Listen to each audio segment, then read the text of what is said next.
Welcome everyone, it's Friday, so that means it's time for the Facebook Friday Q&A. Lots of questions. Unfortunately, I can't get through all of them, and I don't really bother sorting through the Facebook Friday questions.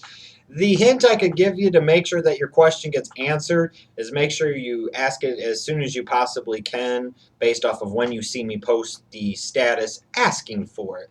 Because there's so many questions, I don't want to sit here and do an hour and a half long Q&A. So I apologize to those of you that did ask questions that, frankly, aren't going to get them answered here. But I'll try and sort through now some of the best ones, and hopefully you guys enjoy it. Irvin Griffin asked, Marry, fuck, kill between Naomi, Brandi, Rhodes, and Crystal Marshall.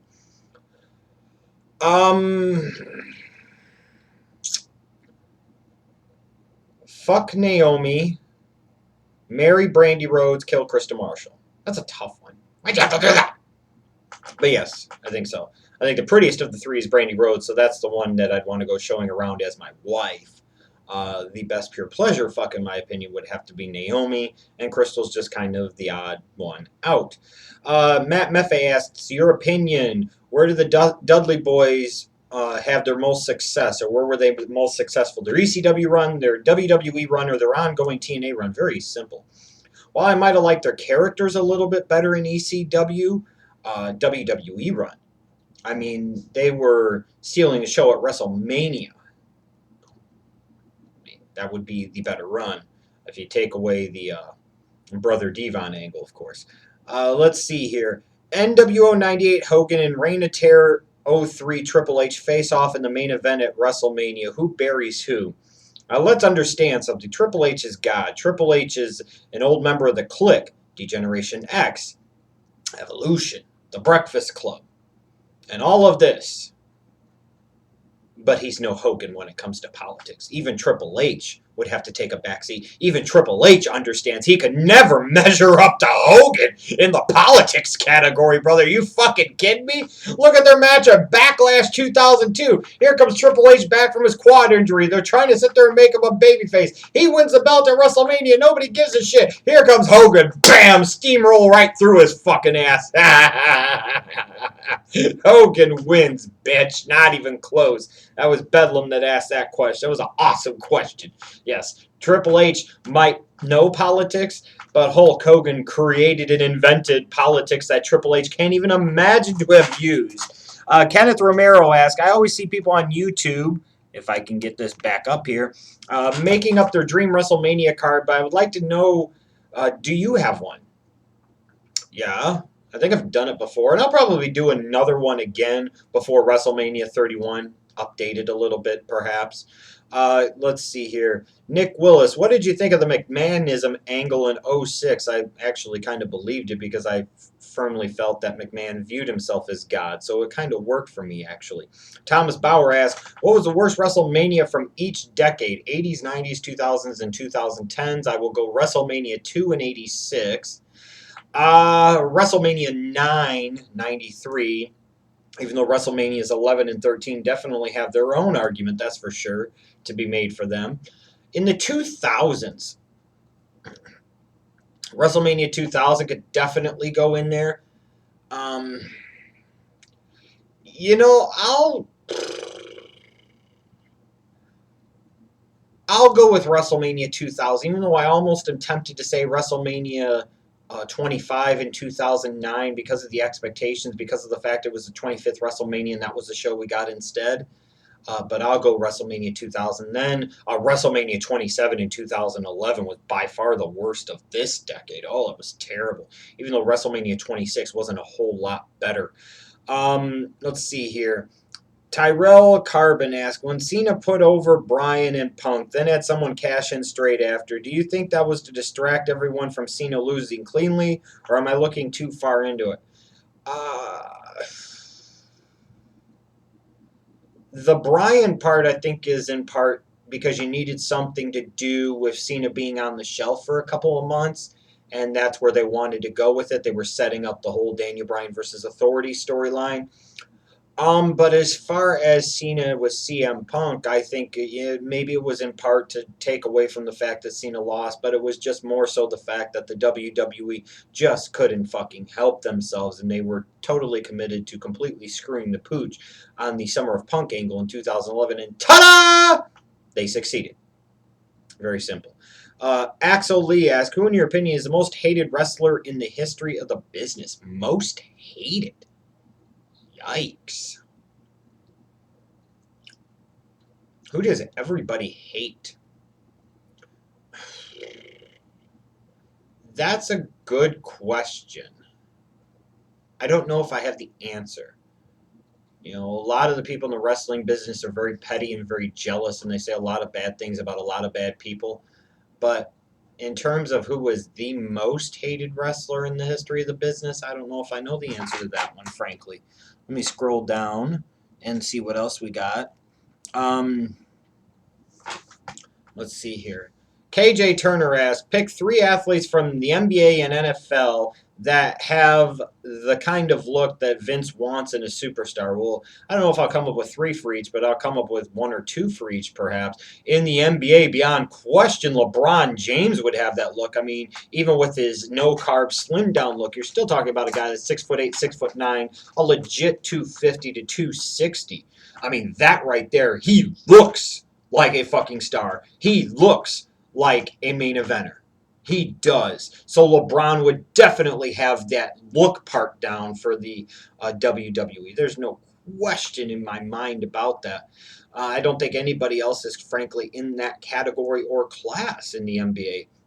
In terms of the NFL, a little bit of an odd one here, I suppose, but Julius Peppers would be one. Because you're talking about a guy that was, 6'6", 6'7", 280, 290 pounds, legitimate, looked like he was built out of granite, and Julius Peppers would be one. Another guy that would have that look, you could look at some of the bigger tight ends, maybe like a Jimmy Graham would be a guy that fits into that category. A Jadeveon Clowney at about 6'3", 265 pounds, he would fit into the mold. I think there'd be more NFL players than NBA players that fit into that mold, absolutely. Ishmael Tarawali asks, what match do you think should start the show at SummerSlam? I personally think Ambrose and Rollins should. Wow, really? You're going to start off with one of your headline matches?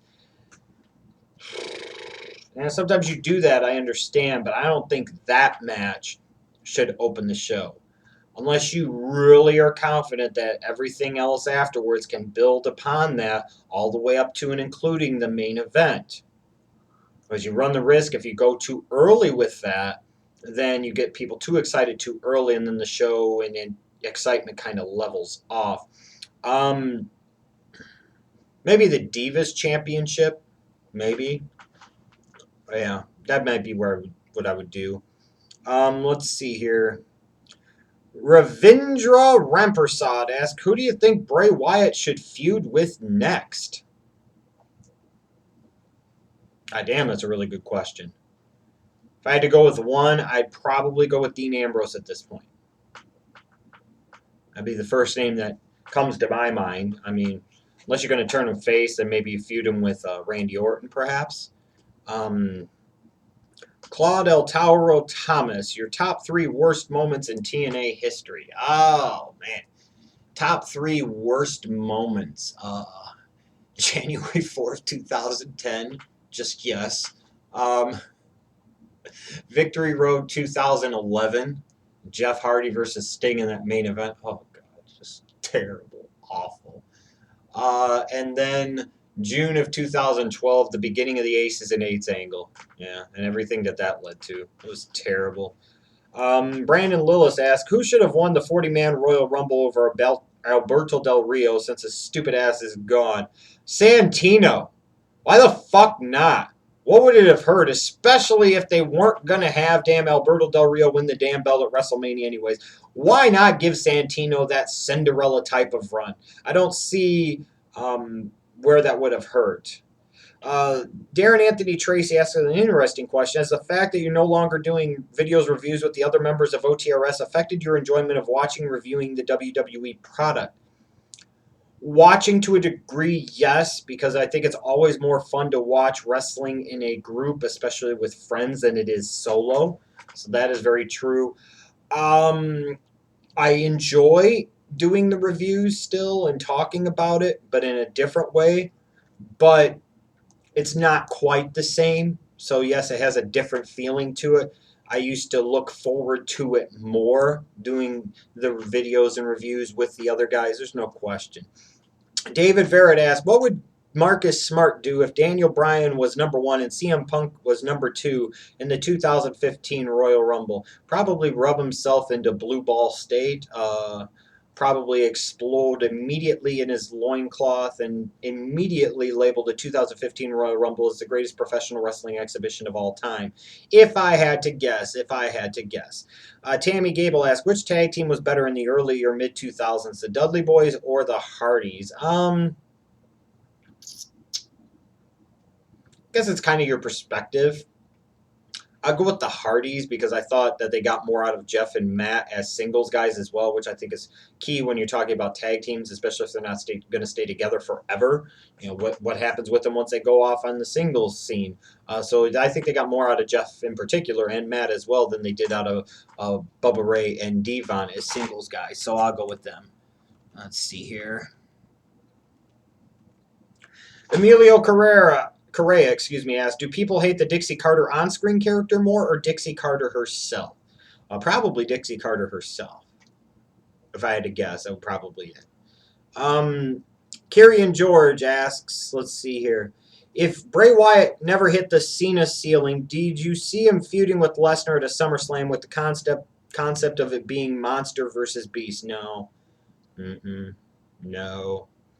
They view Lesnar as a very special type of guy, and as a result, they're going to give him very special matches. And I don't think at SummerSlam 2014, Brock Lesnar versus Bray Wyatt really has much in the way of box office appeal, and nor does it really feel like a special type of match. I think the dynamics of the feud heading into it would be potentially disastrous. It would be terrible. I'm just saying. Let's see here. Luke Van Egeret, I hope I got this right, asked, do you think Alex Riley's gimmick, for lack of a better word, as the analyst could work as a wrestling character as well? What would you have him do? You could have him do a lot of things. You could have him be like the creepy bastard backstage that tries to sneak into the women's locker room all the time.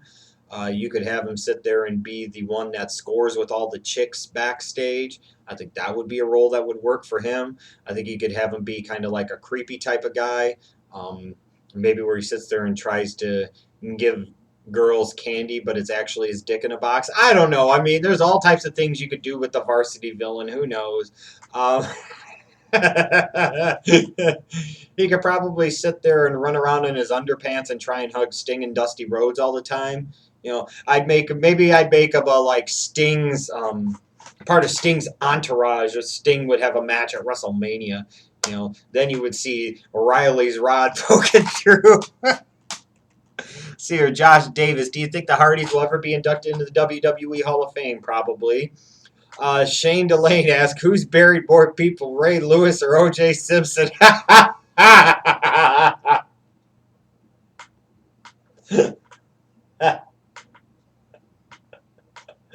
Aaron Hernandez.